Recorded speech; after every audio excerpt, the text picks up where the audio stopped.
Un choc entre deux équipes légendaires en quête d'un nouveau sacre. En attendant le PSG mercredi soir, la Ligue des Champions proposait une première soirée de rêve, avec le Real Madrid qui se déplaçait sur la pelouse du Bayern Munich.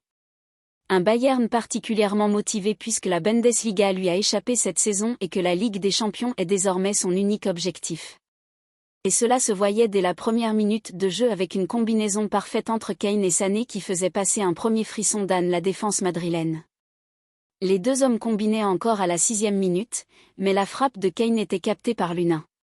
Rebelote 2 minutes plus tard, Kane lançant Sané qui tirait au-dessus. Le club munichois était parti tambour battant et le Real Madrid laissait passer l'orage. Après 20 minutes très délicates, la Casablanca sortait enfin de sa moitié de terrain. Et comme souvent cette saison, elle piquait en contre.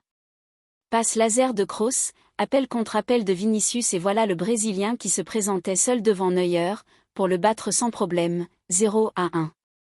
Asphyxiés durant 20 minutes, les Madrilènes se retrouvaient devant au tableau d'affichage et laissaient les Bavarois perplexes.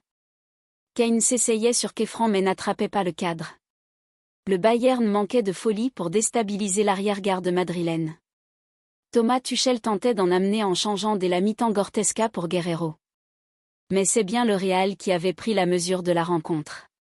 Kroos passait de passeur à tireur pour enrouler une frappe sortie par Neuer, 51e.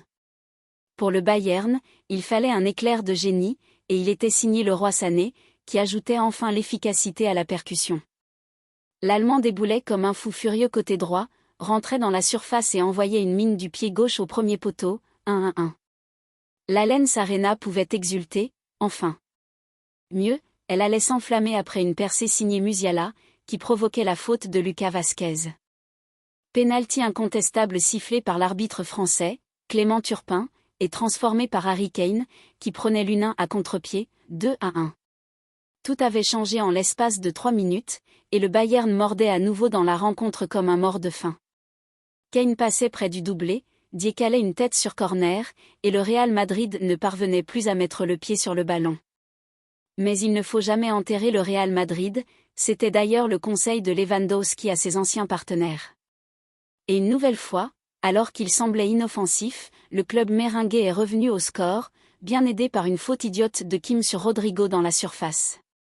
Pénalty logique, cette fois transformé par Vinicius, 2-2, qui ne manquait pas l'occasion d'inscrire un doublé. Globalement dominé, dans des proportions moindres que face à Manchester City au tour précédent, le Real Madrid reste donc en position favorable avant le retour à Santiago Bernabéu la semaine prochaine. Dans les grands matchs, il faut surtout savoir être efficace dans les deux surfaces. Cet adage si juste en première mi-temps l'était tout autant en seconde, mais pas dans le même sens. Dans une situation très difficile à la pause, Tuchel a fait basculer la rencontre grâce à ses changements. Rafael Guerreiro a pris la place de Léon Goretzka, permettant au coach allemand de décaler Musiala à gauche et de replacer Sané à droite. Celui-ci a d'ailleurs prouvé directement que ce choix était judicieux en fixant Ferland Mendy avant d'envoyer une mine proche du poteau de l'U1, totalement surpris, et égalisé. Seulement quelques minutes plus tard, le poison Musiala était fauché par Lucas Vazquez dans le grand rectangle. L'arbitre a alors pris ses responsabilités en désignant le point de pénalty. Un pénalty ensuite parfaitement transformé par Kane. Pourtant, le Real n'était pas passé loin du chaos quelques minutes plus tôt lorsqu'une belle contre-attaque du Real avait permis à Kroos de se retrouver en position idéale devant Neuer mais il a vu son coéquipier en équipe nationale réaliser un grand arrêt avec sa main bien ferme. Immortel dans cette compétition, le Real a finalement pu égaliser sur un pénalty de Vinicius après une faute évidente de Kim sur Rodrigo. Le défenseur sud-coréen était donc bien impliqué sur les deux buts adverses. Dire qu'il n'a pas marqué de point relève de l'euphémisme.